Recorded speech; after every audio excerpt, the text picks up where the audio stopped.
Hi guys, kabajamtoota fi hordoftoota kiyya.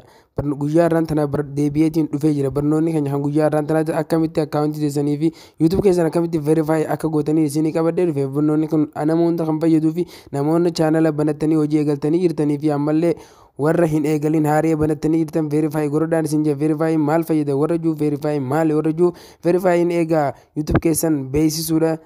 Gama kaampaanii YouTubetti ammallee maallaqa akka isiniif hojjetuu fi ammallee inni sadaffaadha. YouTube keessa yeroo subscribe kuma tokko guute wachaarii kuma afur gizee inni guute kaampaanii YouTube beeksisa akka isin irratti ergee isin beeksisu dalagadhaa hojii eegaltanii jee akka isin beeksisuuf isin fayyada.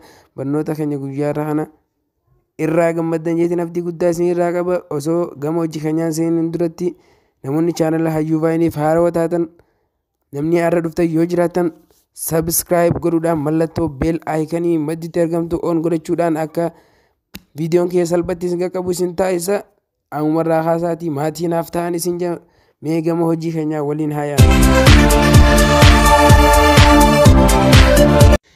egaa ammaan tana gama Chiroomee keenyaa ni dhufna. Chiroomee keenyaa erga akkanatti seennee booda hunnooti sarchii tanarratti al tokkoof xuunee YouTube keenya yoo barreeffannee seenne YouTube keenya sarchi godhannee erga seenne booda yoo sign jee kanatti isin gaafate sign in jee sign in ni banatanii YouTube keessan email YouTube keessaniitiin erga kana banatan kun akka yaanatti erga banatanii booda tuqaa sadeen gubbaa sana tuquudhaan desktop site ni ibsattan ergasii ammaan tanagaa verify gochuudhatti eegaluuf deemna.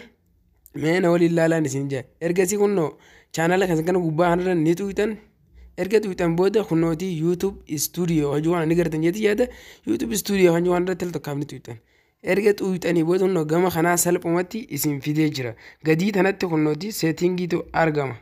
Settingi kanatti al tokkoof innaa tuutan hunnooti gama kanaa isin fida.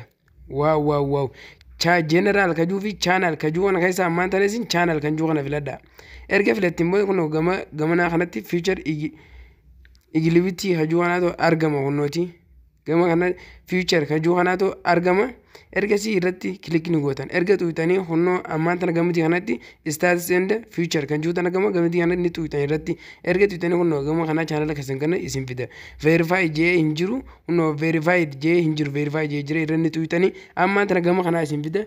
Select your country kan juu kana keessa seenuudhaan biyya keessa jirtan ni filattan Itoophiyaa tani wada Itoophiyaa jirtan eega filattanii booda hunnoota kanatti isin gaafata call me with automatic voice dawwallee isin himna moo miseejiidhaan isin himna jee isin hima miseejii irra haadha miseejiitu bareedaadha isin jaa miseejii irra haatan eegasii lakkoofsa bilbilaa keessanitti sanii ni guuttan submit kan jiru waan irratti al tokkoof ni tuutan iddoo duwwaa sanitti erga lakkoofsa bilbilaa guuttanii akkana verification koodiin dijitiin jaa isin ni dhufa akkana kun akka yaanatti ergasii submit kan jiru kana ni click ni gootu. Ergasii ammaan tana kunooti waaw verified nuutee jira. Ammarraa haftanii viidiyoolee daqiiqaa 15 dhedheeraa upload godhachuun illee ni dandeessanii isin jaa waaw irraa gammadan barnoota guyyaa irraa irraa gammadan abdii guddaan isin irraa qaba. Ammarraa kaasaatii akkanatti itti fayyadamaan isin jaa barnoonni guyyaa irraa kun bareedaa fi kan irraa gammadan ta'uusaa abdii guddaan isin irraa qaba. Eegaa daawwattootaa fi kabajamtoota kiyya barnoota guyyaa irraa akka irraa gammadan abdii guddaan isin irraa qaba. Hunnoo subscribe naaf godhaadhaan isin jaa Hayyuu Vaayiniin kun ni gartanii subscribe naaf godhaa ammarraa kaasaa maatii kiyyataa barnoota biraatiin amma walitti deemnutti isinin jaaladha isinin kabaja. Bye.